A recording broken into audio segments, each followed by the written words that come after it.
ദൈവദൂതരും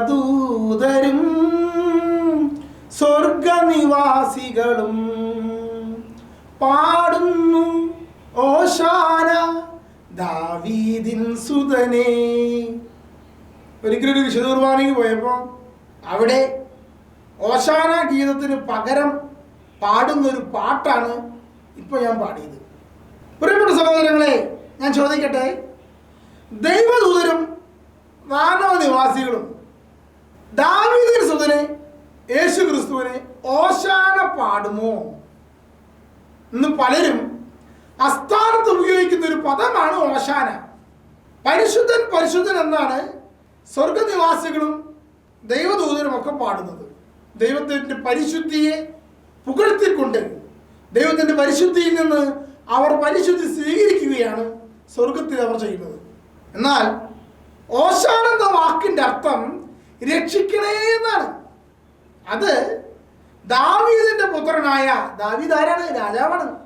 രാജാവ് ഇസ്രായേൽക്കാരെ രക്ഷിച്ചതുപോലെ ദാവീദിന്റെ പുത്രനായ യേശുവേ, ഞങ്ങളെയും അടിമത്തത്തിൽ നിന്ന് രക്ഷിക്കണമേ എന്ന് പറഞ്ഞുകൊണ്ട് ഇസ്രായേൽക്കാർ ഓശാന ഞായറാഴ്ച പാടിയ യേശുവിന്റെ ജെറുസലേമിലെ ആഗമനത്തിനെ യേശു നമ്മളെ രക്ഷിക്കുമെന്ന് പറഞ്ഞുകൊണ്ട്, ഇത്രയധികം അത്ഭുതം ചെയ്തവൻ റോമാക്കാർ അടിമത്തത്തിൽ നിന്ന് നമ്മളെ രക്ഷിക്കുമെന്ന് പറഞ്ഞുകൊണ്ട് യേശുവിന് മുമ്പേ തങ്ങളുടെ വസ്ത്രങ്ങൾ വിരിച്ചിട്ടുകൊണ്ടും ഒലിവഞ്ചിലകൾ വീശിക്കൊണ്ടും രക്ഷിക്കണേ ദാവീദിന്റെ പുത്ര, രാജാതിരാജ രക്ഷിക്കണേ എന്ന് പറഞ്ഞുകൊണ്ട് രക്ഷിക്കണേ എന്ന് പറയുന്ന ഈ ഓശാനയെയാണ് മാലാഖമാർ പാടുന്ന പാട്ടായി വിശുദ്ധ കുർബാനയിൽ ഗായക സംഘം പാടുന്നു. ഓശാന എന്ന വാക്കിന്റെ അർത്ഥം പോയ പോക്കി പലപ്പോഴും നമ്മൾ മനസ്സിലാക്കാതെ പാടുന്ന ചില പാട്ടുകൾ പ്രത്യേകതയാണ്. അപ്പൊ എന്താണ് ഓശാന നമ്മെ പഠിപ്പിക്കുന്നത്? ഓശാന എന്ന വാക്കിന്റെ അർത്ഥം രക്ഷിക്കണേ എന്നാണ്. രക്ഷകനായ യേശുവെ, നമ്മെ സംബന്ധിച്ചിടത്തോളം പാപത്തിന്റെ അടിമത്തത്തിൽ നിന്ന് നമ്മെ രക്ഷിക്കുന്ന രക്ഷകനാ, ഏക രക്ഷകനായ യേശുവെ എന്ന് പറഞ്ഞുകൊണ്ട് നമ്മൾ സ്വീകരിക്കുന്നതാണ് ദാവീദിന്റെ പുത്രനായ മനുഷ്യനായ യേശുവിനെ. മനുഷ്യനായ യേശുവിനെ എന്ന് പറയാൻ കാരണമുണ്ട്. യേശു ക്രിസ്തു പൂർണ്ണ ദൈവവും പൂർണ്ണ മനുഷ്യനുമാണ്. അവൻ മനുഷ്യനായതുകൊണ്ടാണ് നമ്മെ രക്ഷിക്കുന്നത്. അങ്ങനെ രക്ഷക, മനുഷ്യപുത്ര, ഞങ്ങളെ രക്ഷിക്കൂ എന്ന് പറയുന്നതാണ് ഓശാന ഞായറാഴ്ചത്തെ നമ്മുടെ അനുസ്മരണം എന്ന് പറയുന്നത്. യേശു ക്രിസ്തു ജെറുസലേമിലേക്ക് പ്രവേശിച്ചപ്പോൾ അവിടെ നടത്തുന്നത്, ഓശാന ഞായറാഴ്ച നമ്മെ പഠിപ്പിക്കുന്നത് ഒരു വിപ്ലവമാണ്. എന്ത് വിപ്ലവമാണത്? ജാതി വ്യവസ്ഥക്കെതിരെയുള്ള ഒരു വിപ്ലവമാണ് യേശു ക്രിസ്തു ഓശാന ഞായറാഴ്ച നടത്തുന്നത്. ലിംഗസമത്വത്തിന് വേണ്ടിയുള്ള ഒരു വിപ്ലവമാണ് യേശു ക്രിസ്തു ഓശാന ഞായറാഴ്ച നടത്തുന്നത്. യഹൂദന്മാരെ സംബന്ധിച്ചിടത്തോളം അവർ ദൈവത്തെ ആരാധിക്കുമ്പോൾ പരിശുദ്ധമായ സ്ഥലമുണ്ട്, അതിവിശുദ്ധ സ്ഥലം, പിന്നെ വിശുദ്ധമായ സ്ഥലമുണ്ട്, പിന്നെ ജനങ്ങൾക്കിരിക്കാനുള്ള ഹൈക്കലയുണ്ട്. ഈ ഹൈക്കലയിൽ ഏറ്റവും മുമ്പിൽ ഇരിക്കേണ്ടവർ പുരുഷന്മാരാണ്. സ്ത്രീകളെ ആരെയും അങ്ങോട്ട് പ്രവേശിപ്പിക്കില്ല.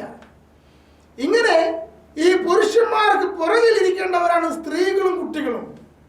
അവർക്ക് പുറകിലാണ് യഹൂദന്മാരല്ലാത്ത വ്യക്തികൾ, ഇസ്രായേൽക്കാരല്ലാത്ത വ്യക്തികൾ. അതായത് ഇസ്രായേൽക്കാരും പുറം ജാതികളും തമ്മിൽ ഇടകലർന്നുണ്ടായിട്ടുള്ള സമറിയക്കാരൊക്കെ അതിന്റെ പുറകിലിരിക്കണം. അതിന് പുറകിലാണ് വിജാതീയരായ മറ്റു നാട്ടിൽ നിന്ന് വന്നവർക്കുള്ള സ്ഥാനം.